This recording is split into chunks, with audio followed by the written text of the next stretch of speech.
Muito bem, nós estamos no capítulo 7.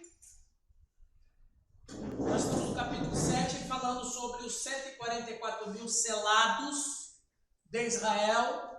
É importante falar que eu vou apresentar aqui uma interpretação, claro. O Apocalipse ele só pode ser interpretado. E a gente usa aí alguns óculos de interpretação. Você pode ouvir com diligência, com paciência, com amor cristão. Se quiser perguntar, se você quiser falar, contra-argumentar, por favor, esteja à vontade, né? Estamos preparados para isso também. Bom? Mas nós vamos estudar o capítulo de número 7. Como diz, vamos estudar palavra por palavra, letra por letra. Porque para a gente estudar assim o Apocalipse, em virtude das muitas interpretações, é importante que a gente tenha um mínimo de ler mesmo, de futucar uma palavra, futucar uma letra, né? Ver em outros textos da própria Bíblia o que de fato nós estamos tratando aqui. Pois bem, no Apocalipse capítulo de número 7, que nós já começamos a falar desse capítulo no último encontro, nós vamos fazer a releitura dos versos 1 aos versos 4. Vamos fazer essa leitura? Apocalipse 7, de 1 a 4, para começo. Pastor José Henrique, lê para nós esses versos, por gentileza. Depois disso, vi 4 anjos em pé nos 4 cantos da terra, conservando seguros os 4 ventos da terra, para que nenhum vento soprasse sobre a terra, nem sobre o mar, nem sobre árvore alguma. Vi outro anjo que subia do nascente do sol, tendo o selo do Deus vivo, e clamou em grande voz aos 4 anjos, aqueles aos quais fora dado fazer dano à terra e ao mar, dizendo: não danifiqueis nem a terra, nem o mar, nem as árvores, até selarmos na fronte os servos do nosso Deus. Então ouvi o número dos que foram selados, e eram 144 mil, de todas as tribos dos filhos de Israel. Isso, ok. Veja, gente, os 4 anjos estão segurando 4 ventos nos 4 cantos da terra, e nós falamos sobre essa questão na última aula. E ele viu um anjo que falou assim: eu vou selar os servos de Deus. Por que selar? Este selo tem a ver com proteção. Proteção do quê? Então nós vimos, terminamos com esse slides, né? Livramento das catástrofes que sobrevirão à terra. Deus livra o seu povo da tribulação e não da tribulação. Verso 14. Ixi, é mesmo, hein? Tributação é coisa do governo, né? Tribulação. Obrigado, depois vou corrigir. Todos os textos que tratam da segunda vinda de Cristo mostram que a igreja não será arrebatada secretamente antes da grande tribulação. A gente vai falar isso daqui a algum tempo. Ela será poupada na e não da tribulação. Mateus 24 e 2 Tessalonicenses 1. Selo para proteger de danos físicos, como no caso do povo de Israel quando do Egito, na época das 10 pragas. Agora, o anjo está selando os servos de Deus de que maneira? E quem são os 144 mil? Livramento das catástrofes que sobrevirão à terra. Deus livra o seu povo na tribulação e não da tribulação. Tributação está errada aqui, né? Agora, olha, de 7 pragas que virão sobre a terra, 7 pragas que virão sobre a terra, virão 5 que vão atingir diretamente os homens. Deixa eu fazer um desenho aqui.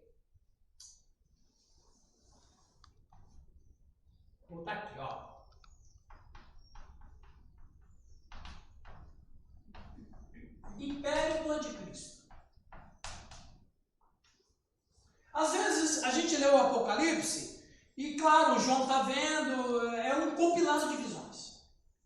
Coisas acontecem na terra, no céu, e ele vai escrevendo o que está acontecendo. Mas é nossa função pegar cada coisinha e colocar no seu lugar na história. É a nossa função. Pegar tudo que ele viu, tudo que ele presenciou, tudo que ele ouviu e viu e colocar no quadro da história. Então, nós temos aqui, né?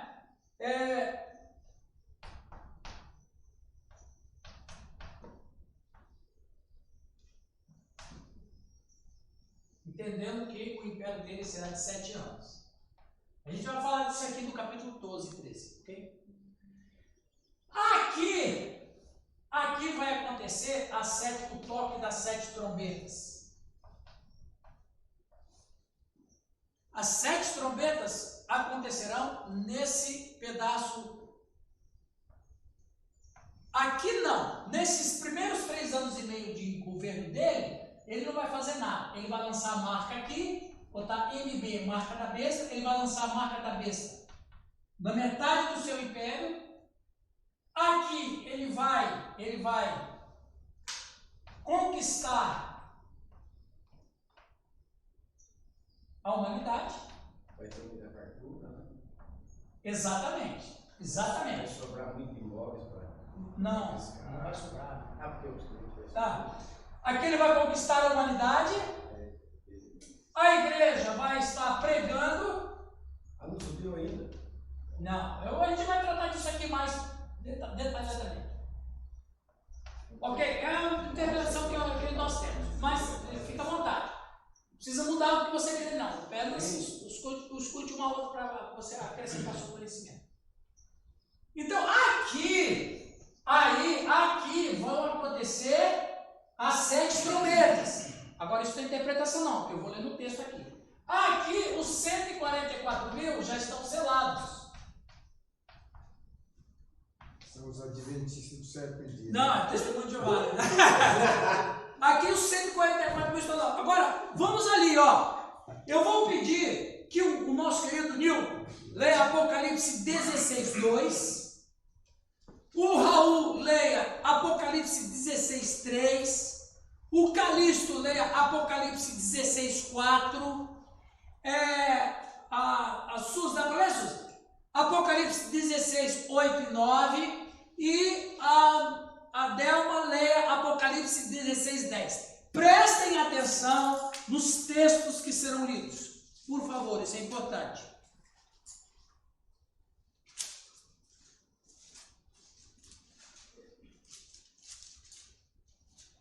Ok? 16, 2. O que diz? O primeiro anjo foi e derramou a sua taça pela terra. E abriram-se feridas malignas e dolorosas naqueles que tinham a marca da besta e adoravam a sua imagem. Ok, veja bem. 16, 3.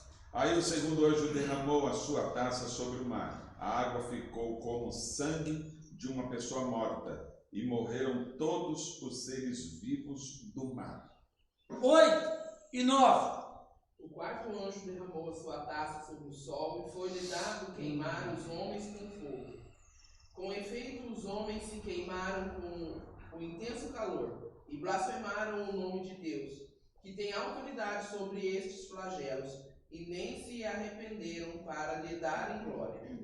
10. O quinto anjo derramou a sua taça sobre o trono da besta, e o seu reino se fez tenebroso, e os homens mordiam de dor as suas línguas.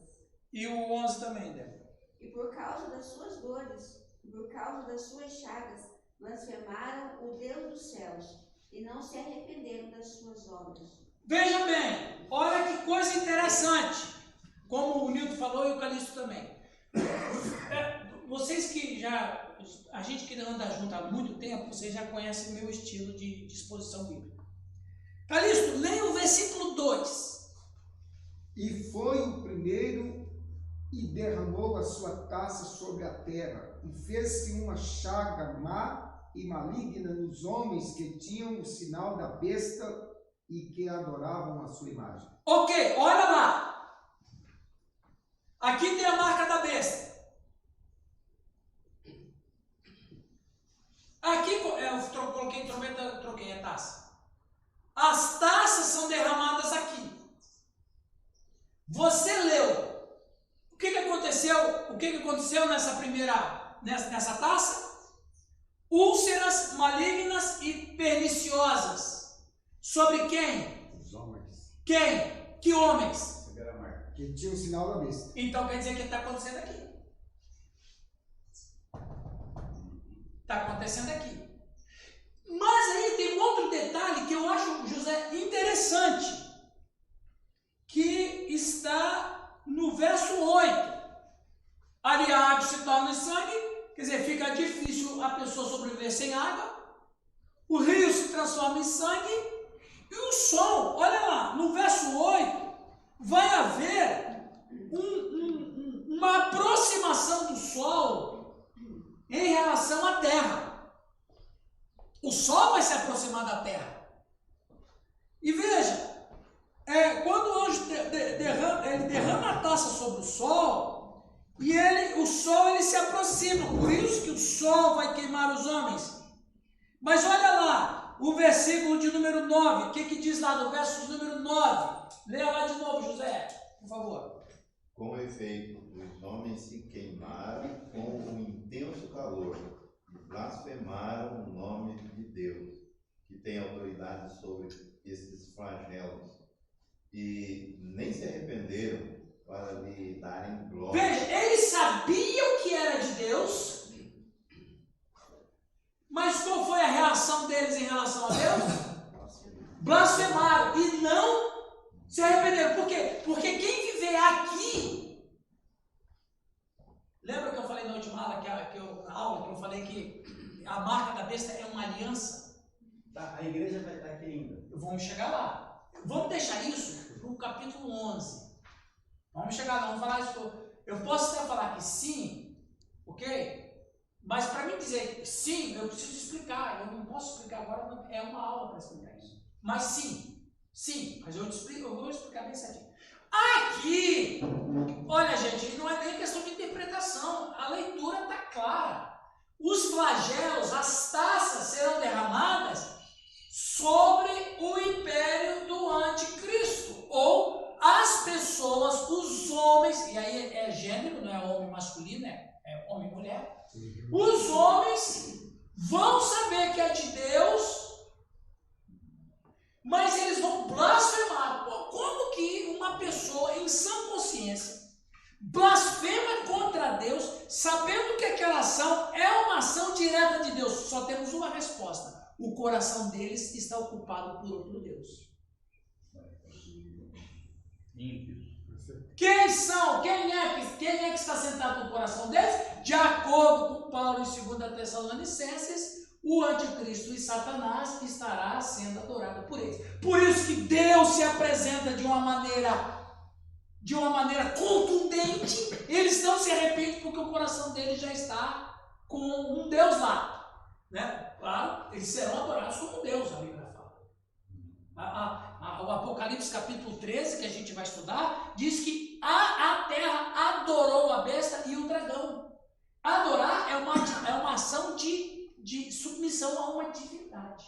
Então veja, aqui vai haver as úlceras, vai haver as águas se tornarão águas completamente, os peixes vão morrer aqui, as águas dos rios, que é a água potável, vai ser difícil, vai ser escassa, o sol se aproxima, vai queimar os homens, e os homens vão blasfemar, ou seja, o coração deles está tomando. Por quê? Porque quando as pessoas aceitarem a marca da besta, essa marca da besta, como a gente falou na última aula, é um casamento, é uma aliança espiritual. É como se fosse, lembra aqui da grande apostasia? Aqui é o período da apostasia.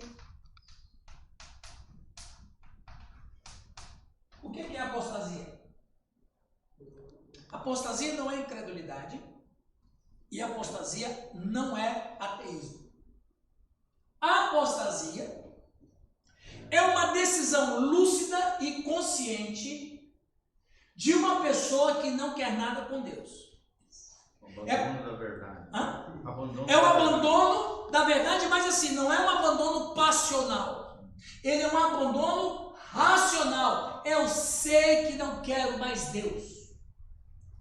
Por isso que o Hebreus vai dizer que aqueles que apostataram da fé, é quase impossível renová-los no arrependimento. Por quê? O arrependimento é um processo mental. A pessoa só se arrepende através da lucidez. Então quer dizer, se as pessoas não vão se arrepender, é porque a mente deles já está completamente esmagada por uma outra questão. Que daí o Giovanni está falando, que é o abandono da verdade. Então, eu não quero nada com Deus. Por isso que eles blasfemam contra Deus, e eles sabem que essas ações são ações de Deus, mas eles blasfemam e não se arrependem, porque o coração deles é um coração apóstata. Paulo vai dizer isso em 2 Tessalonicenses, que a parousia não vai acontecer sem que haja 2 sinais: o aparecimento do homem da iniquidade e a apostasia. A apostasia e o surgimento do homem da iniquidade. Ora, o que é apostasia? Por que a apostasia está junto com o homem da iniquidade? Porque vai ter o anticristo que vai roubar do coração do povo o temor a Deus. Por isso que Jesus disse, quando o Filho do Homem voltar, vai achar fé na terra. Por quê? Porque de uma maneira geral a terra estará apóstata. Jesus já está meio assim. Né? Só que, Giovanni, aí vai ser um nível mais elevado. Não, isso que eu ia falar. Você tem razão até certa altura, mas ainda há temor. Sim. Ainda a pessoa se converte. Se isso aqui acontecesse aqui, haveria muitas conversões. Mas não vai acontecer aqui. Vai acontecer aqui, onde não vai haver mais conversões. Aqui não vai ter mais pregação do Evangelho. Aqui não vai ter mais pregação. A pregação do Evangelho é até aqui. E a gente vai estudar isso em capítulo 11. Até porque o Espírito Santo subiu. Né? Agora o Espírito Santo já não atua aqui. A igreja, que aí vamos falar sobre isso aqui, viverá de uma outra sobrenaturalidade. Mas aqui não tem mais conversões. Aqui os homens serão apóstatas. Aí não tem mais o Espírito Santo. Não, aqui não tem mais conversões. A igreja subiu. Vamos chegar lá. Vocês estão preocupados com isso. Calma. Vamos chegar lá. Aquieta a tua alma. Ok, pessoal, irmãos. Acabou o tempo da visitação, cara. Então, o tempo da visitação está acabando mesmo. Aqui está no finalzinho. Ok, podemos continuar aqui? Entenderam bem isso aí? Então, ok. Aí, eu sei que vocês vão ficar com caraminhola na cabeça, mas é para ficar mesmo para vocês pensarem. Se você vai, não estou falando isso para você mudar, você está errado pensando assim, não. Meu objetivo não é esse. Meu objetivo é fazer uma apresentação, cabe a vocês pensar, analisar, e falar assim, não, eu acho que é do jeito que eu acredito. Não tem problema, eu estou fazendo a minha função, tá ok? Tá ok? Escutem, pesem, e aí vocês fiquem à vontade para qualquer coisa. Mas aqui, que de acordo com o acompanhamento bíblico, a igreja estará presente aqui, porque se a igreja não estiver aqui, não tem razão de ter grande tribulação. Então, a igreja aqui não vai sofrer nada dessas catástrofes, porque 144 mil cancelaram. A forma de Deus agir com a igreja, sem o Espírito Santo, é uma outra forma. Deus nunca é pego de surpresa.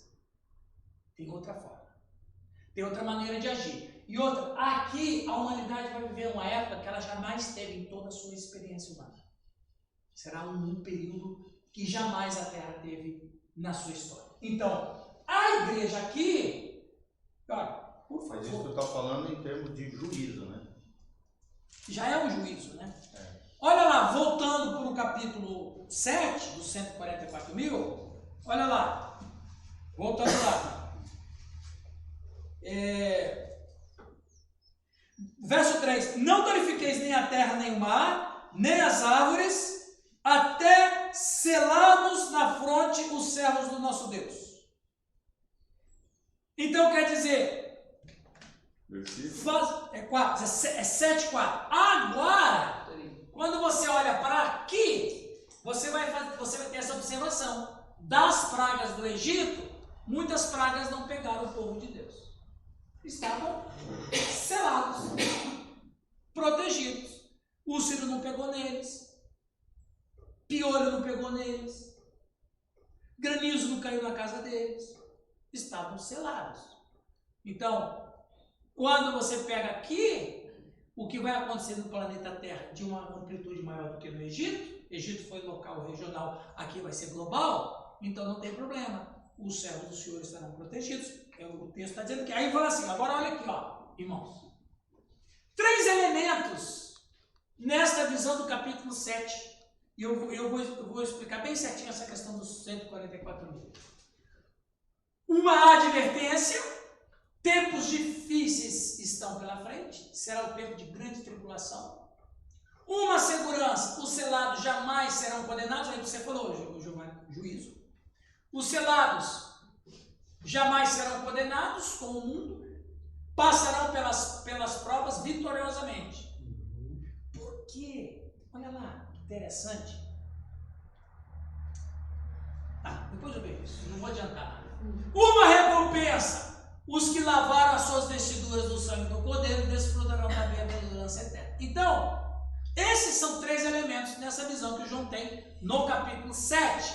Agora, os 144 mil são simbólicos. Senão, quantos bilhões tem de cristãos? Então, são simbólicos e não literais. Vamos às interpretações existentes. Agora, eu quero dar aqui um boom de interpretações. A interpretação dos testemunhos de Jeová. 144 mil é uma espécie de elite da igreja, formada por homens e mulheres que foram ungidos por Deus para serem reis e sacerdotes, no reinado vindouro de Cristo, o qual apenas estes irão morar no céu, enquanto o restante das pessoas que terão parte na igreja, recebendo a vida eterna, viverá nessa terra sob o governo de Cristo. Para eles, esta contagem começou no dia do Pentecoste. Então, na interpretação dos testemunhos de Jeová, só 144 mil vão para o céu. Os pentecostais. Só a elite. Então, Só os top mesmo. Discriminação. Do Nildo para cima. Na interpretação, na teologia. O testemunho de Jeová não é pentecostal. Já é um sistema capitalista. Eles são tradicionais. Tradicional. Aí o que acontece? Na interpretação dos testemunhos de Jeová, o que vai acontecer? Vai ter 144 mil no céu, a elite, e os outros estarão na terra. A igreja inferior, que é verdade, na interpretação deles, a igreja inferior estará na terra e a superior, os 144 mil estarão governando no céu. Ok? A interpretação dispensacionalista, que talvez é a linha da maioria aqui. Lê aqui, Giovanni, para nós, por favor. Essa certamente é a posição escatológica predominante entre os cristãos. Para os pré-milenistas dispensacionalistas, Deus tem 2 povos distintos, Israel e a igreja. Ou seja, existe completa distinção nos planos de Deus, no tempo e na eternidade para esses 2 povos. Para os pré-milenistas dispensacionalistas, os 144 mil serão israelitas que estarão vivendo no período da grande tribulação e que se converterão após o arrebatamento da igreja. Esses 144 mil serão evangelistas durante esse período e, juntamente com as 2 testemunhas, serão fundamentais para um grande avivamento que converterá muitas pessoas, tanto judeus quanto gentios. Não é isso aí? É isso aqui. A maioria, não é unanimidade, não. É a maioria. A maioria vai nessa interpretação. Deus tem 2 povos, judeu e Israel.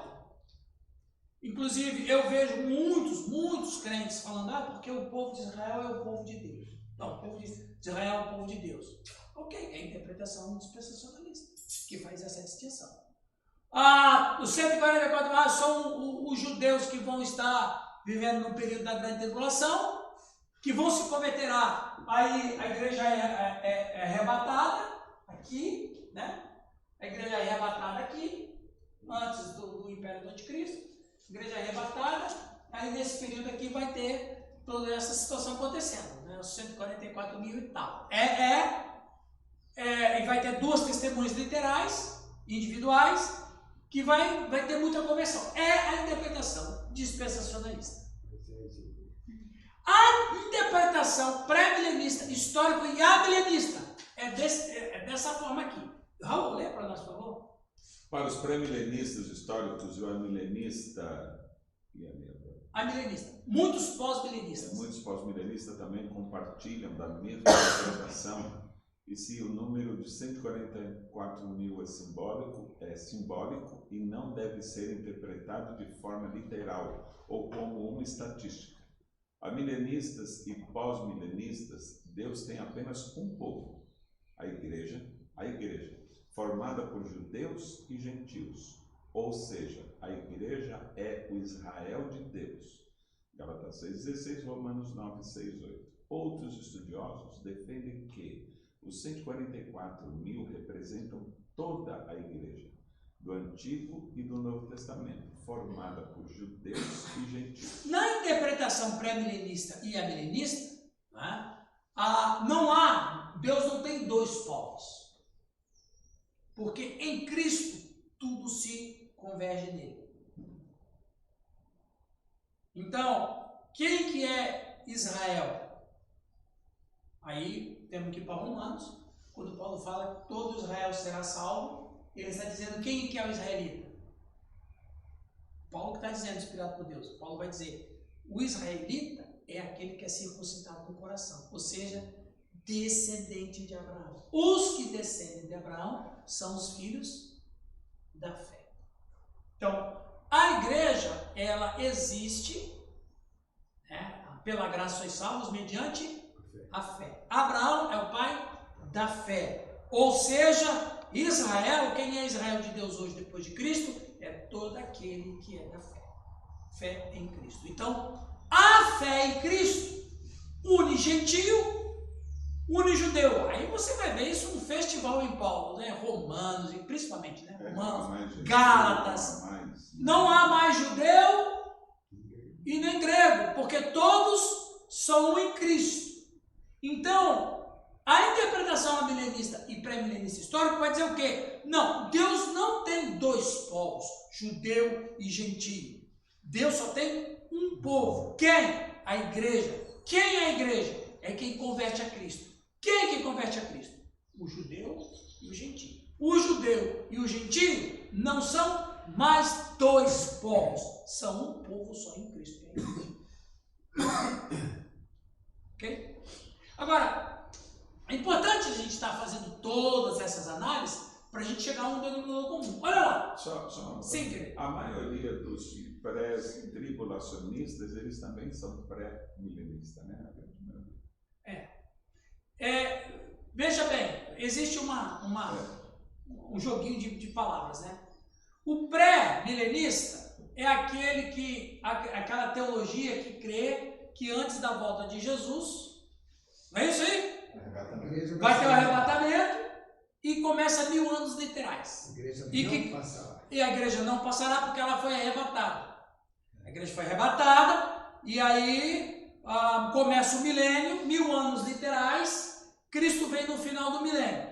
Isso, a igreja reina. A igreja reina nesses 1000 anos. Aí vai ter. Enfim. Não, Cristo vem no início do milênio. Pois é.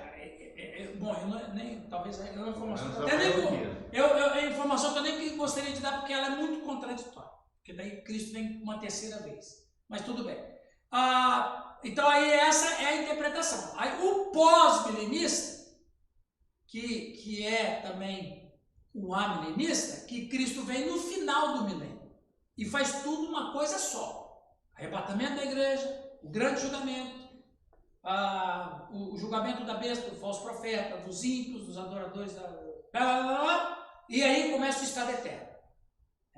O pré-milenista histórico, ele vai na outra contramão, okay? Que vem o arrebatamento da igreja, começa o milênio, os judeus se convertem ali, eles pregam o evangelho, muita gente se converte. É isso aí, né, Giovanni? Pré-milenista. Ou milenista. Enfim, é por aí. Na verdade, o pré-milenista... Só que a gente vai falar disso lá em Apocalipse 20. Por isso que eu não quero adiantar. Todo pré-tribulacionista e meso são pré-milenistas. Entendeu? Certo. Está dentro do conjunto de pré-milenistas. Isso. Que existem eventos proféticos antes do milênio. Isso, exatamente. O milênio é literal. Então, o milênio é 1000 anos atrás. Mas eu vou falar disso, nós vamos tratar disso quando chegar no 20, ok? Não sei se a gente vai chegar em novembro, mas eu quero chegar até lá. Vamos lá! Esse número é obtido da multiplicação de 12 vezes 12, 144.000, 12 vezes 12.000.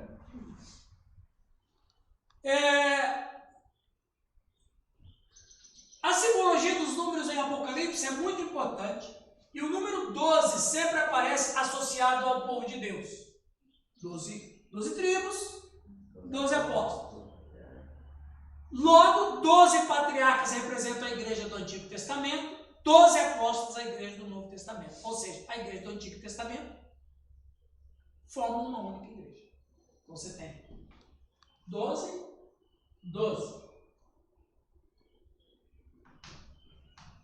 144.000 é o simbolismo dos salvos, né?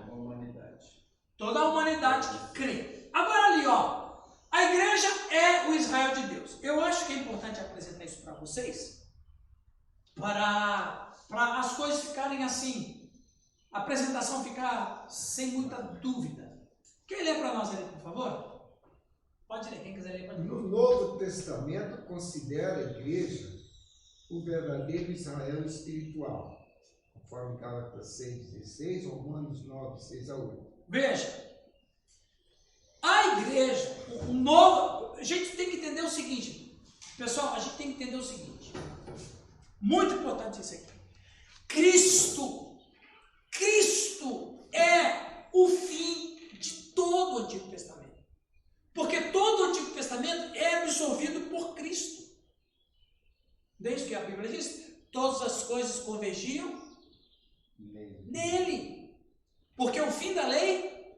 Então, Cristo, ele é a figura proeminente na história da salvação e é a figura proeminente na história secular. Todas as coisas deságua nele, ele é tudo que o Antigo Testamento está falando. Aliás, tem um livrinho aqui na biblioteca, eu já li, sobre onde que Cristo estava no Antigo Testamento. Aí vocês que já estudaram, vocês já viram isso. Jesus estava na arca, ele era a arca, ele era o fio de escarlate da Raabe, não é? Ele era a pedra. Ele era a pedra, ele era o Isaac no Monte Moriá, o maná. Então, isso, o maná. Então, quer dizer, Cristo, ele estava presente em todo o Antigo Testamento, é verdade. É verdade. E toda essa figura simbólica do Cristo, Melquisedeque, toda essa figura simbólica do Cristo se encarna no próprio. Então, quem é Cristo? Cristo é todo o Antigo Testamento que se cumpriu. Então, se tudo converge no Cristo, e de fato é isso que a Bíblia fala, então no Cristo, o Novo Testamento, Deus só tem povo, que é Israel espiritual. E o problema é que, por exemplo, pelo amor de Deus, não quero levar mal o que eu vou dizer, isso pelo menos isso é histórico e isso também está nas Escrituras. Jesus falou: quem não me honra, não honra o Pai que o enviou. Jesus vai dizer para um grupo de judeus que eles eram filhos do diabo. Jesus vai dizer na carta, nas igrejas do Apocalipse, lá da Ásia Menor, que tinha uns judeus que eram da sinagoga de Satanás. Jesus vai dizer: quem comigo não ajunta, espalha. Quem não é por mim, é contra mim. E a gente vê que no século I e século II, os judeus sempre impediu a pregação do Evangelho. Então, eu acho muito difícil nós escolhermos uma etnia de Deus sendo que joga contra Deus. É uma questão de lógica, é contra a lógica. Então, se o Cristo disse que quem não é por ele é contra ele, e os judeus estavam fazendo isso, então a etnia se perde. Agora, você vai falar assim, mas e as promessas que Deus fez para Abraão? Olha nós aqui. A gente está aqui. O que Deus tem com Israel? Minha opinião, pelo que eu estudei, que o Cristo descendeu de Israel. Então Deus tem. Ele tem, não vou dizer um carinho, né? Mas uma afeição. Ele tem uma afeição pelo que Israel produziu. O que Israel produziu? O Cristo. Porque veja bem, pessoal, isso é importante falar. Isso que eu vou falar eu precisava de uma palestra só para falar o que eu vou falar aqui. Mas é só para você ter noção. Quando Deus deu a promessa de Gênesis 3,15, precisava de uma nação. Não tinha nenhuma nação digna para receber o Cristo. Ele funda uma nação, que era o povo judeu, que começou em Abraão. Não tem nenhuma, todas as nações, ou você, Nilton, Abel, você que é mais jovem que da sala, você mais mocinha. Você, Adelma, já imaginou o Cristo ser um egípcio? Ô, Giovanni, não é estranho você pensar assim? Cristo ser um acadiano, um babilônico, um cananeu, um heteu. Brasileiro. Não esculacha também. Nova cara. Então, Raul, você não imagina o Cristo sendo descendente de uma nação idólatra. Então, o que Deus faz? Não tem nenhuma nação digna para receber a semente. Então, o que ele faz? Olha, qual é o problema para Deus que criou tudo ex nihilo? O que é para ele colocar uma nação na história? Chamou um camarada que era crente. O Cristo nasceu e ele... Obrigado, pessoal. Valeu, hein? Valeu, tenho carinho com vocês. Mas quando você... Exatamente, Raul. Só que o que acontece? A gente vai falar isso em Apocalipse capítulo 12. A gente vai falar muito, muito profundamente sobre isso no capítulo 12. O Cristo nasce a duras penas. A duras penas. Parece que Israel esquece... Parece não. Ela esqueceu o seu propósito. Né? Lembra lá que até nos dias de Jesus os judeus falavam: quando é que você vai restaurar o reino? Mas eu estou aqui. A função pela qual vocês nasceram, vocês cumpriram a missão. Eu aqui, o Messias aqui. É o Espírito Santo. Se é o Espírito Santo, põe na viva voz aí. Então, Cristo, ele é o esperado das nações. Então, qual é a relação que Deus tem com Israel hoje? É o que o Raul falou. Nada mais. Eu fico muito preocupado, Giovanni, você como é um evangelista, eu fico muito preocupado quando eu escuto crentes dizendo que Deus vai salvar o judeu porque eles são judeus. Isso é uma heresia. A salvação não está numa etnia. Deus não faz acepção de pessoas. Deus não faz acepção de pessoas. A salvação, ele é judeu, ele vai ser salvo porque ele é judeu. Não existe isso na Bíblia. Não está escrito. Mas está escrito na narrativa, principalmente dos dispensacionalistas e de Scofield, esqueci o nome dele agora. Do Darby. Do White Pentecost. Do White Pentecost, do John Nelson Darby. Então o que acontece? A igreja evangélica brasileira, não sei muito agora, mas um tempo atrás, colocou o judeu num pedestal de quinta categoria. Quinta grandeza. O John Hart também trabalha muito isso. Agora, o que é o judeu? O judeu, ele é uma pessoa que, na verdade, ele nem é chamar, ele não é nem mais israelita, ele é israelense agora. Não é? Desde 1948. Quando vai para lá, a gente percebe. Você esteve lá. Aliás, o Giovanni vive indo para Israel, né? Não, é a primeira vez, tá? Primeira de muitos. Amém. Já tem um grupo aí na próxima. Põe eu e o Nilton na ficha lá, hein? Ano que vem vai ser eu e o Nilton. Não, eu também, rapaz. Que isso? Que acepção é essa? Vamos em agosto. Só porque eu não sou da renovada, rapaz? Nós vamos em agosto. Lá só os top. Sim, Giovanni, continua. Vamos junto então. Então, bora. Não, e aí você observa, né, principalmente por parte dos brasileiros e tal, que existe assim uma máquina de fazer dinheiro com relação ao turismo religioso. Então, até a gente cria assim, uma mística sobre Israel. Sim. Chega lá, não é aquilo, né? Exatamente. É lindo, é maravilhoso. Você tem ali toda uma experiência de estar pisando na terra onde Jesus pisou. Sim, e tal. sim. Mas assim, É diferente. Não que eu tenha me frustrado nem nada, pelo contrário, me alegrei, foi uma experiência maravilhosa, né?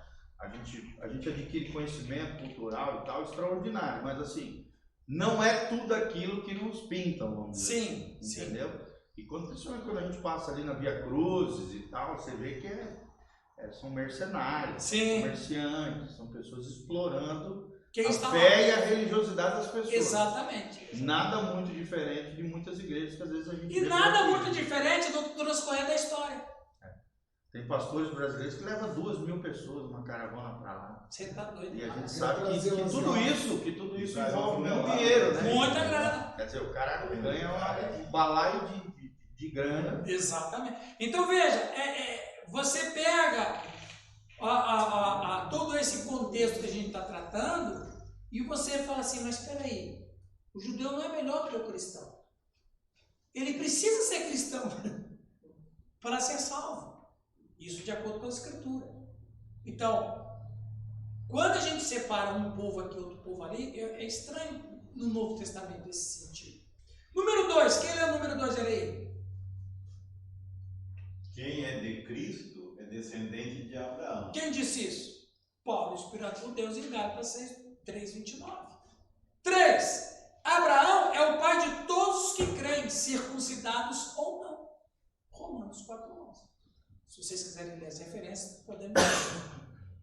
O verdadeiro judeu não é descendente físico de Abraão, mas o descendente espiritual. Romanos 2:28-29. Vamos ler para ver no versículo, né? Esse Romanos aí, 2. Romanos 2, 28-29 diz assim. Porque não é judeu quem o é apenas exteriormente, nem é circuncisão o que é somente na carne. No grego é esperma. Pessoal, interessante. Porém, judeu é aquele que é interiormente, e circuncisão a que é do coração e no espírito, não segundo a letra, e cujo louvor não procede de homens, mas de Deus. Então, Paulo está dizendo aqui que o verdadeiro judeu não é o que é descendente físico ou por esperma, mas é o descendente espiritual. Então, eu sou judeu, você é judeu, né? Paulo está dizendo isso. 5. Quem lê para nós? Nós que adoramos a Deus no Espírito e nos gloriamos em Cristo Jesus é que somos a verdadeira circuncisão. Filipenses 3:3. Continua, Calixto. 6. Em Esmirna havia judeus físicos que eram sinagoga de Satanás. Apocalipse 2:9. Eram judeus de fato, mas não Israel espiritual. A igreja é a Nova Jerusalém. Apocalipse 21:12-14. É o povo de Deus. Apocalipse 18:4, 21:3. Concluímos que a igreja é o verdadeiro Israel espiritual. Sabe o que eu acho interessante? Por favor, não me leve mal. Cidades não são prédios. Cidades são pessoas. Quando a Bíblia fala que João fala, a Jerusalém celestial que descia, eu já vi cartoons, desenhos, um monte de prédiozinhos descendo assim. E não é isso. O que é a Nova Jerusalém? É aquelas almas dos irmãos que estão lá, que vão vir com Jesus para ressuscitar. É a Jerusalém que está descendo. Cidades são pessoas, que inclusive a própria palavra cidadão significa o quê? Pessoas. Tívida. Tívida é um cidadão, é uma pessoa. Então, cidade é o Nilton, sou eu. Por exemplo, como tem muita cidade no mundo assim, né? Se tiver uma bomba que toda a população de Campo Mourão vai morrer, caiu uma bomba atômica só aqui, morreu todos os habitantes de Campo Mourão. Os prédios estão aqui, tá tudo aqui, mas cadê o povo? Aí vai chamar o quê? Cidade fantasma. Por quê? Os prédios estão lá, as casas estão lá, mas não tem pessoas, ou seja, não existe cidade. O que tem? Só casa, prédio, mas o povo não tem. Então, a igreja é essa nova Jerusalém, do hebraico Yerushalom. Shalom é o quê? Paz. Jerusalém significa cidade da paz. Ok? Jerusalém. Antes era só Shalom. Então, concluímos que a igreja é a verdadeira espiritualidade. Então, se eu, como cristão e como parte da igreja, não honrar o que Deus está honrando, eu fico preocupado. Porque Deus me honra dizendo que eu sou Israel espiritual. Eu não posso tirar essa honra que Deus me dá. Então, se Deus fala que eu sou Israel espiritual, eu sou Israel espiritual. E pronto, acabou. Né? Sim, Raul. Raul está ali pensando, os olhinhos dele miúdos, pensando. A gente fica preso na nomenclatura. A Israel, né? É povo. Povo de Deus. Então, assim, toda essa sistematização, ela é espiritual. Certo. Então, aqui, a guerra entre Deus e Satanás. Então, Deus escolheu um povo para que haja o sacrifício do derramamento do sangue do Cordeiro. Exato, que ia salvar toda a humanidade. Isso. Exatamente. É por isso que Jesus diz assim: está tudo consumado. Acabou.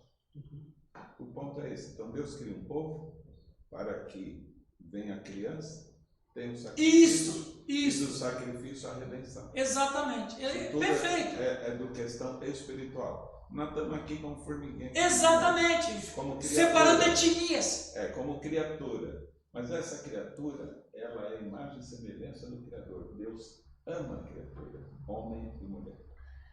Ótimo. Voltando para Apocalipse capítulo 7, né? Que vemos ali o Israel, então os selados, os 144 mil de cada tribo, significa o Israel espiritual, né? Ou seja, a igreja protegida naqueles dias. Agora, esse versículo 9 aqui, eu acho tão bonito, tão lindo, tão especial. Vamos lê-los. Quem não leu ainda? Quem não leu nada? Todo mundo já leu? Não leu. Quem? Depois dessas coisas, olhei e eis uma grande multidão que ninguém podia contar, de todas as nações, tribos, povos e línguas, que estavam em pé diante do trono e em presença do Cordeiro, trajando compridas vestes brancas e com as palmas nas mãos. 10. E clamavam com grande voz: salvação ao nosso Deus, que está sentado sobre o trono, e ao Cordeiro. E todos os anjos estavam em pé ao redor do trono, e dos anciãos e dos 4 seres viventes, e prostraram-se diante do trono sobre os seus rostos, e adoraram a Deus, dizendo: Amém, Amém, louvor e glória e sabedoria e ações de graças e honra e poder e força ao nosso Deus, pelos séculos dos séculos. Amém. José, 13. Um dos anciãos tomou a palavra, dizendo: estes que se vestem de vestiduras brancas, quem são e de onde vieram? Respondi-lhe: meu Senhor, tu sabes. Ele então me disse: são estes os que vêm da grande tribulação. Lavaram suas vestiduras e as alvejaram no sangue do Cordeiro. Isso. Olha lá. A grande multidão. Quem são esses? Foram martirizados na grande tribulação. É o texto que está dizendo. Por que foram martirizados? Veja, por que foram martirizados na grande tribulação?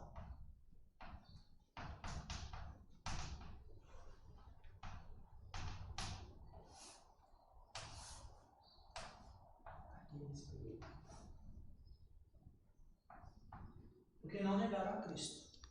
Se não negaram a Cristo, eram igreja. Se eram igreja, estavam aqui. Lógico, é uma questão lógica. Agora, olha lá. Foram martirizados na grande tribulação. Essa parte da igreja vem da grande tribulação. Essa ideia da grande tribulação remonta a Daniel 12:1. Alguém lê Daniel 12:1, por favor? É vista em Mateus 24, 22 a 21. Alguém lê Mateus 24, 22 a 21? Daniel 12:1. E o anjo continuou dizendo. Só você errou. Desculpa. Em 2 Tessalonicenses 2, 3 e 4. Alguém lê a 2 Tessalonicenses 2, 3 e 4? Quem lê para nós? Mateus. Giovanni, lê para nós 2 Tessalonicenses? Sim.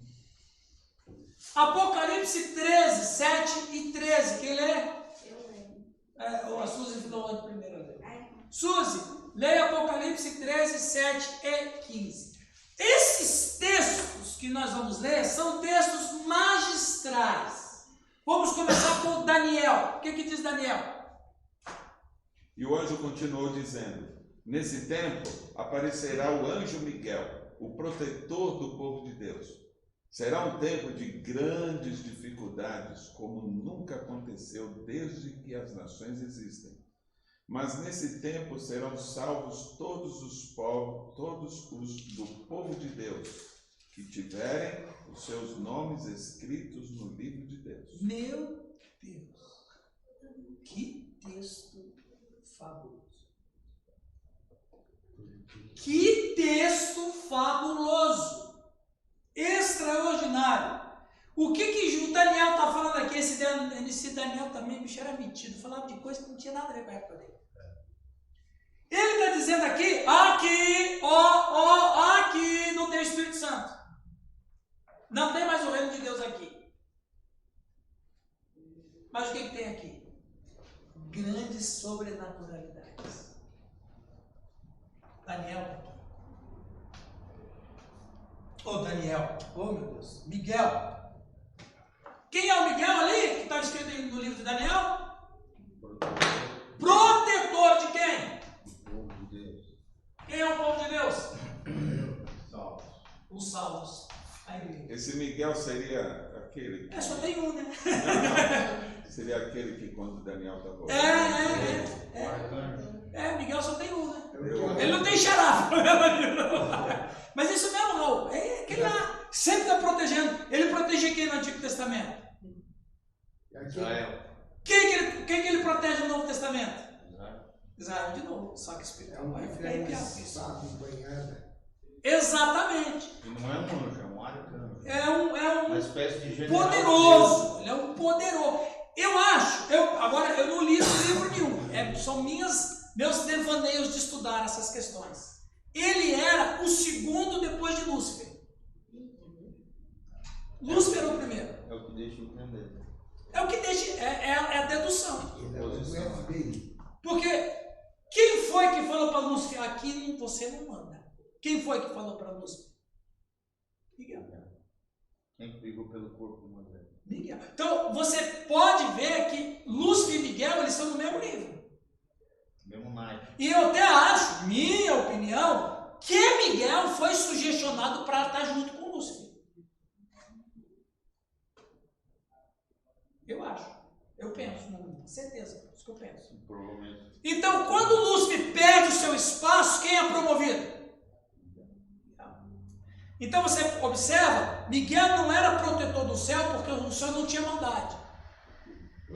Mas o Miguel era um anjo do mesmo poder que Lúcifer. Só que o Lúcifer tinha sido escolhido de Deus para ser o anjo dos anjos. E depois de Lúcifer, Miguel. Quando houve a rebelião, Miguel chegou e o texto, e é João que revela as coisas para a gente. Miguel e seus anjos, quer dizer, Miguel e seus subordinados, seus comandados. O exército. O exército de Miguel.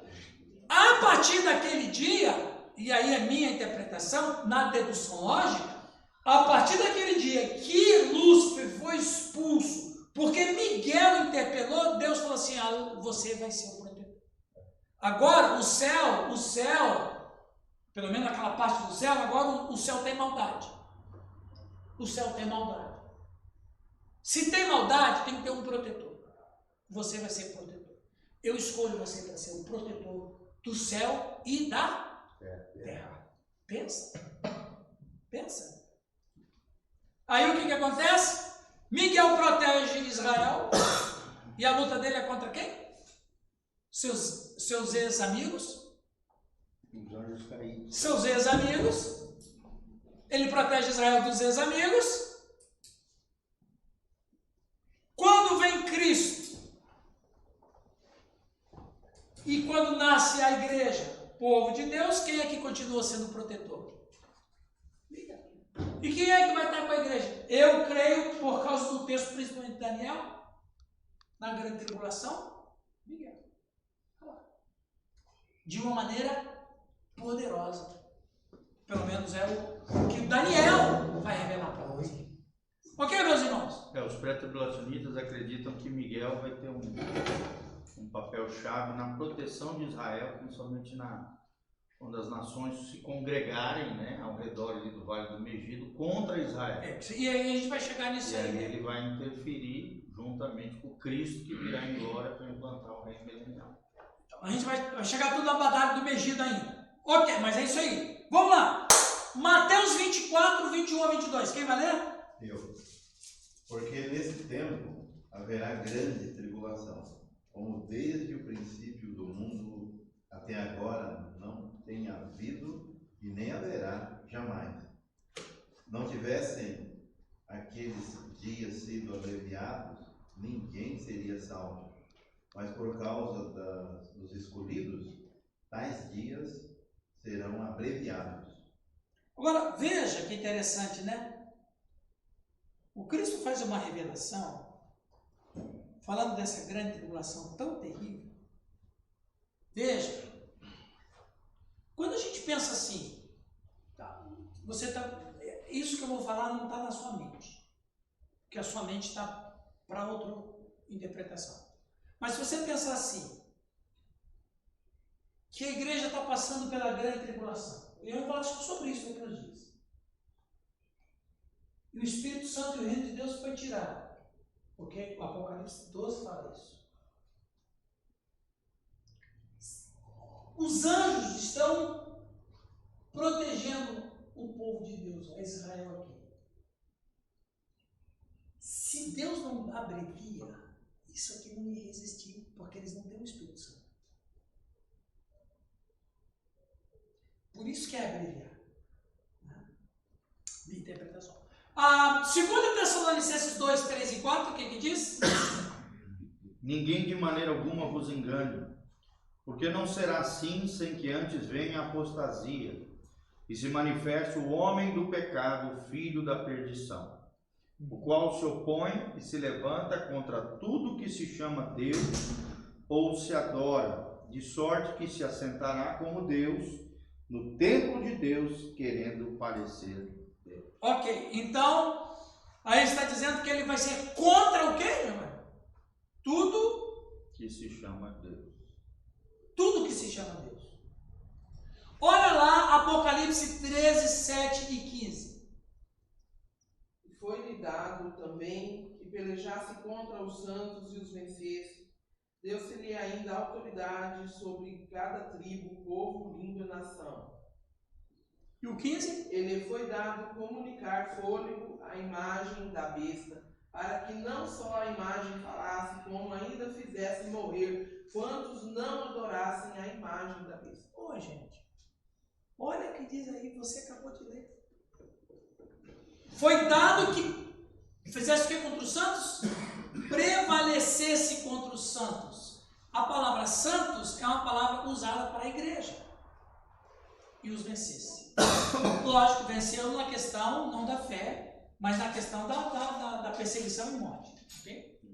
E no... Supremacia bélica. Né? Exato. Ops, não terminou aqui. Vamos terminar aqui. A grande tribulação, tá? Os crentes em todos os lugares, em todas as épocas, enfrentaram tribulação. A grande tribulação é caracterizada com o período da grande apostasia. Claro, gente, preste atenção. Nós estamos vivendo no Brasil hoje a cultura do ódio. Sim. Vocês viram o que aconteceu sábado em Londrina? Com um deputado que estava fazendo a sua campanha protegida pela Constituição. Todo candidato faz isso, distribui seus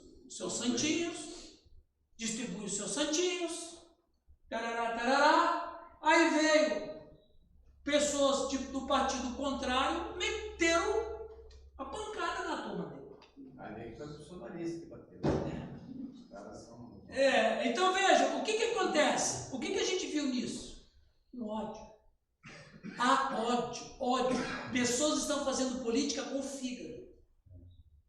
Então veja. E a igreja não pode entrar nessa pia. Não. Aí o que a gente não pode? A gente deve entrar nessa briga orando e orientando. Mas olha ali, na grande apostasia, o coração dos homens estarão tomados de ódio. De uma escala muito maior. Então quer dizer, se você é um cristão e Satanás vai semear um ódio tão bem feito no coração da humanidade, e a gente vai estudar isso em Apocalipse capítulo 13, ele vai colocar um ódio tão bem feito que o ódio vai se tornar parte do ser da pessoa. Então, a grande tribulação é caracterizada com o período da grande apostasia e também da manifestação do homem da iniquidade, que o Giovanni deu. Nesse tempo, o conflito secular entre a igreja, descendente da mulher, e Satanás estará no seu auge. Detalhes interessantes no versículo 9. Alguém leia, Raul, leia outra vez o verso 9, por favor. De onde?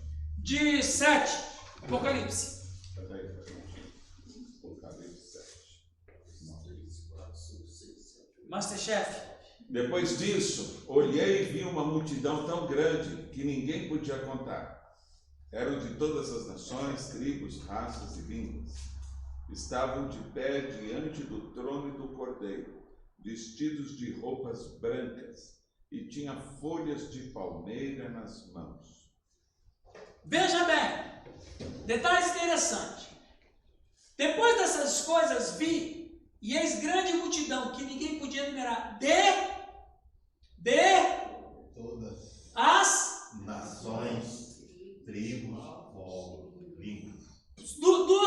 Dois detalhes que eu ressalto desse texto. Primeiro, em algum tempo a igreja vai cumprir cabalmente a ordem de fazer missões, pois estes salvos são de todos os lugares da terra.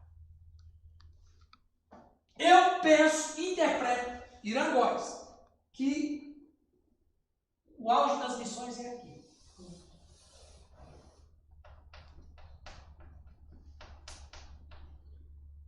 Tem alguma ligação com Mateus 25, quando ele diz que todos estarão diante? Mateus 25 é escatológico. Exatamente, Mateus 25 é escatológico. 24 e 25 é escatológico. Agora veja bem. Duas coisas que a igreja vai fazer nesse período. Guardem isso aí, porque a gente vai falar isso na próxima, daqui a 15 dias. 15 dias.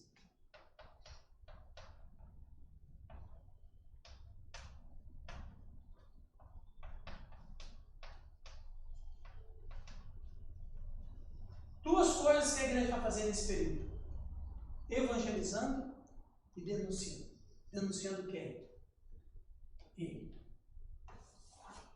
O Newton falou, bem falado. Quando ele assumir aqui, começo. Quando ele assumir aqui, fizer todas as maravilhas que ele vai fazer, a igreja presente vai falar o quê? É ele. Por que a igreja vai saber? Porque o Espírito Santo vai revelar. Amós 4:7. A igreja vai saber quem ele é. Porque, gente, quando chegar aqui, meu, é o grande final. Até aqui, a história era uma. Daqui para frente, a história é outra. Tanto na civilização humana, quanto na natureza, quanto no cosmos, quanto em todos os lugares espirituais. A igreja, o que